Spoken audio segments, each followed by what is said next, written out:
Life Unrehearsed, brought to you by Lianas Senior Transition Support, helping you navigate home care and senior residences. I'm Matt Delvecchio, specializing in life transitions, elder care planning, and the senior living industry. Corey is off today. Got a little country music there for you. Happy Thanksgiving weekend. Thank you for tuning in. And welcome to our Helping Moms and Dads segment here on Life Unrehearsed. We do the second half of every show where we want to support the sandwich generation, meaning those who are concerned about themselves, their own kids, and maybe the bigger kids. And we have some unique topics and dynamic guests, including these upcoming guests. Several months ago, I was very fortunate to have been asked to write an essay for the World Alzheimer's Report about how to make transitions less stressful, what to look for in potential senior living communities, and how to deal with the guilt of moving a loved one. And it was one of over 100 essays that were written for the report. And well, this comprehensive report was recently published. It's called the World Alzheimer's Report 2022, Life After Diagnosis, Navigating Treatment, Care, and Support. And what an incredibly enlightening and informative report, providing us with the latest developments in Alzheimer's, including medical advancements and essays to support caregivers. And I'm honored, really honored, to have two of the co-authors of this report with us on the show. We have Dr. Serge Gauthier, world-renowned specialist in dementia and the director, Alzheimer and Related Disorders Research, Unit McGill University Research Center for Studies in Aging. And we also have Claire Webster, founder and ambassador, McGill Dementia Education Program, and founder and president of Caregiver Crosswalk. Welcome, both of you, to Life Unrehearsed. Thank you.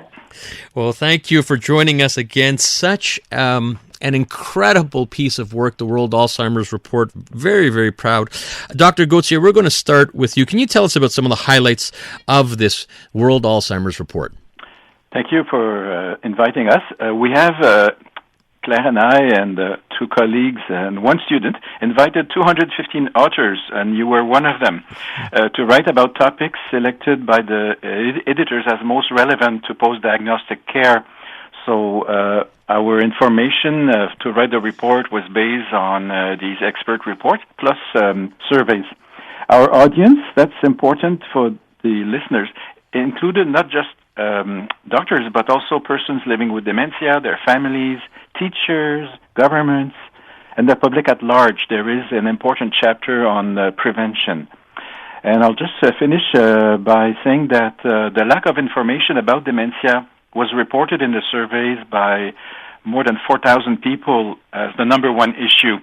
And the main conclusion from this year's World Alzheimer's Report is that education and training about dementia diagnosis and care should start in universities or schools for all healthcare professionals. And maybe Claire will want to expand on that. Yeah, it's such a good read. Well over 400 pages, over 200 authors, like you mentioned. Claire, any other highlights you want to mention? And specifically, who's going to benefit from this report? Well, I think it's amazing because we call it a report, but I would actually call it an encyclopedia. It's like an accessible medical school for the general public to learn all about dementia, and including last year's report, which was the journey through diagnosis. I mean, it outlines every possible topic to assess the person who's diagnosed as well as the carer, and whether that be a family caregiver or a professional caregiver.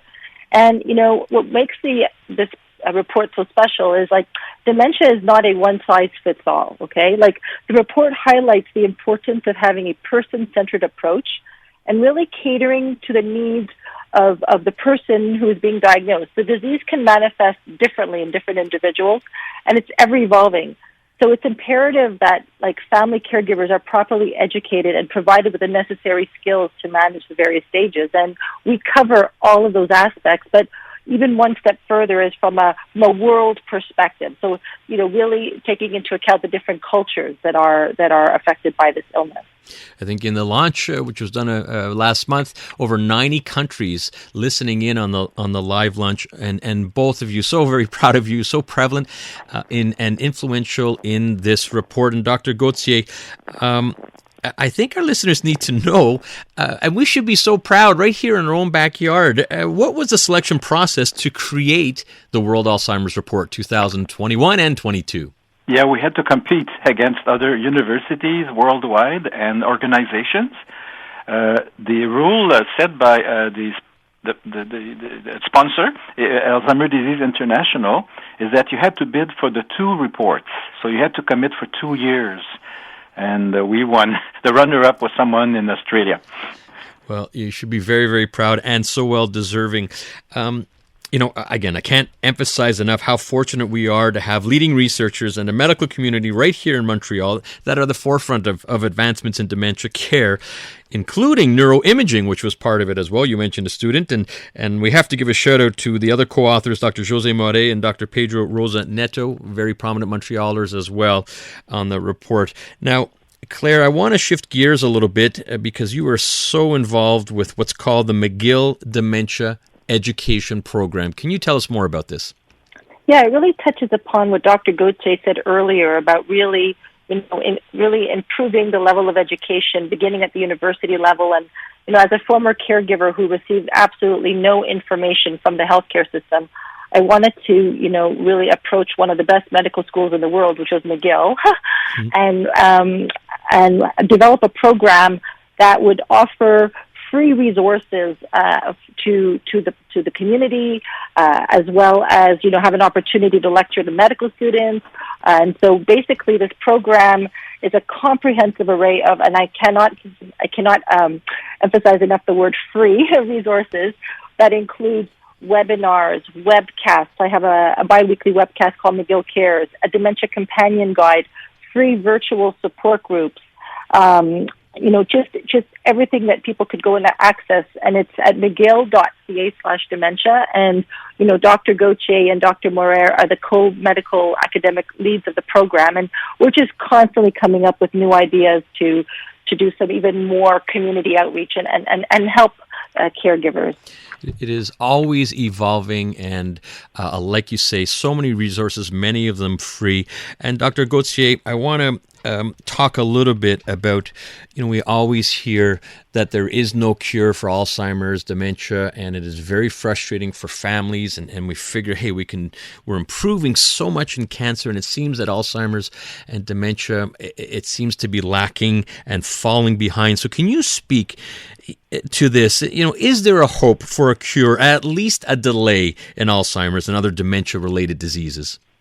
So the delay is certainly a realistic hope. There are encouraging news that came out actually this week that a treatment against amyloid, one of the proteins that builds up in the brain as we get older. So if you reduce the amount of amyloid in the brain by monthly injections over a year,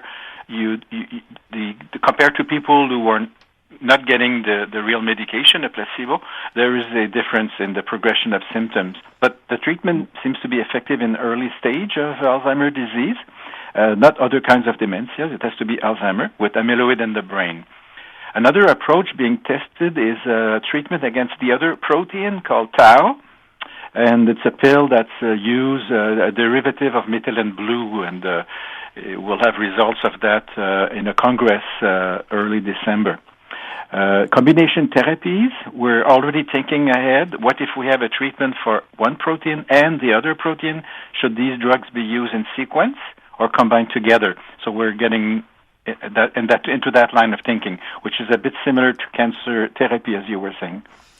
You're listening to Life Unrehearsed. I'm Matt Delvecchio, and that's the voice of Dr. Serge Gauthier. We're also talking to Claire Webster. Both of them are co-authors of the recently published World Alzheimer's Report. Dr. Gauthier, you have seen progress made in all your time. And when I say world-renowned researcher, we are very lucky to have you in our backyard. And you are now involved in many, many other aspects, but spent many years doing research. We're going to hear a little bit more. And Claire, we're going to bring it back to you. You mentioned briefly this McGill Dementia, your companion guide. What a powerful tour. We're going to hear more about that. And we're continuing our segment called Helping Mums and Dads. This afternoon, we're talking to Dr. Serge Gauthier and Claire Webster, two of the co-authors of the recently published World Alzheimer's Report. Now, Claire, I'm going to throw it over to you. You mentioned before the McGill Dementia, your companion guide. I've went through this incredible resource. Can you please tell us more about it? Yeah, I mean, one of the frustrations that families face when they receive a diagnosis is really the lack of what we call a prescription of care, the lack of information and education about the disease that is not provided by, by the clinicians. And so thanks to a very generous donation by the Grace Dart Foundation, we were able to develop this really incredible resource. The project was led by Dr. Serge Gauthier and supported by myself, Dr. Moret, the McGill School of Physical and Occupational Therapy, McGill School of Social Work, and the Alzheimer's Society, where it's really an incredible guide that illustrates from A to Z, explaining the disease, explaining how it impacts people's cognition, how to assist people with their activities of daily living, how a caregiver could really take care of themselves, and, everything that anybody needs to know with wonderful illustrations. It's for free. It's available to download for free in English, French, Spanish, Italian, Mandarin, Portuguese, and we are currently translating it into Greek and Ukrainian. If people would like to get a printed copy, they could go on Amazon. It's $20, and all the proceeds go to support our program. There are some copies being distributed throughout the MUHC hospitals, but right now, because of it would cost a tremendous amount of money to fund the printing of thousands of copies. But ideally, this should also be used by family doctors to make sure to refer it to their patients. Absolutely, and hats off to you and Dr. Gauthier and the team for spearheading this initiative. And it's from a caregiver perspective, because Claire, that's where your roots are. You had to go through this with your mom when there was pretty well nothing, and you've been one of the pioneers. And really want to take my hat off to you for making a difference now worldwide. Dr. Gauthier, I want to bring from a medical perspective the importance of early diagnosis and how do we get an assessment done? So that's the classic question, isn't it? Mm-hmm. People should know that the symptoms at the early stage of a condition such as Alzheimer's disease may vary between people. Everybody's aware of memory lapses, but it could be other things. Like you look for words, common words, not just names of people. You make mistakes paying bills, you got distracted somehow, or you're getting more cranky. So it's not very specific at the beginning, and it may take a few months for relatives or friends to see it's getting a little worse over time. It's not due to depression or alcohol abuse or being alone or hard hearing. If you suspect something's going on, you should bring that person to a family doctor. That's another debate. How do you get to a family doctor? But this is the way to go normally. Family doctors are trained to do a screening. There's some instruments they can use in the office. One of them was developed in Quebec, the MOCA, and not everyone has to see a specialist. If it's a person over age 80 with classic symptoms of Alzheimer, then that's the diagnosis, and then management should be initiated. If it's someone younger than 65, usually you need to see a specialist because that's a rarer condition. And Dr. Gauthier, I just want to expand a little bit because it's so important for early diagnosis. And if you could just give a concrete example. We hear a senior moment, forgetful or someone. Give me an example of this is normal, don't worry about it. And another example of this is a red flag that I really should start to investigate further. Since I'm 72, I can share some senior moments, I guess. So the classic example is, why am I in the basement? I came down for a purpose. And it's because my wife asked me to pick up something she needs. So you have to think back. What were you doing before you came to a given place? Another common thing is, where's my car in the airport parking lot? And we all had to look for it at one time. And these are all normal forgetful things, not to worry about. So there are tricks to avoid that. Is just pay more attention when you do something. Write down where you are parked. Mm-hmm. Write it on your parking ticket. You have to, as you get older, focus on one thing at a time and do it well. And if you were to say one or two, okay, this is a red flag, I better start investigating further. Well, that would be mistakes that are recurrent in someone who used to do it well. An example would be someone who plays bridge, and then they start forgetting what the contract is and which cards were played, and they were good at it before. So that's a change from before. Mm-hmm. Okay, very good example. Listening to Life Unrehearsed with Matt Delvecchio, and that's Dr. Serge Gauthier. We also have Claire Webster on the line. Claire, I want to bring it over to you. You know, there's this stigma with Alzheimer and other dementia-related diseases that it's, you know what, this is doom and gloom. And I think this World Alzheimer's Report and other studies are saying, you know, that's not necessarily the case, isn't it? Yeah, it really isn't. I mean, normally stigma comes from a lack of education, and Chapter 5 of the report really presents a global perspective, different cultures and how they see dementia, and we covered the topic of stigma, but really, you know, on a global level, there's a lack of understanding of the illness, and in particular, signs and symptoms. And that leads to stigma because symptoms are often mistaken for normal aging, and people perhaps think, oh, well, that person is just becoming crazy, and, you know, and often people say, well, why bother getting a diagnosis as if there's no cure? But it's really, really important to get a proper medical assessment, because once you have that and you're able to get some type of treatment, every human being deserves to be able to live the best quality of life possible.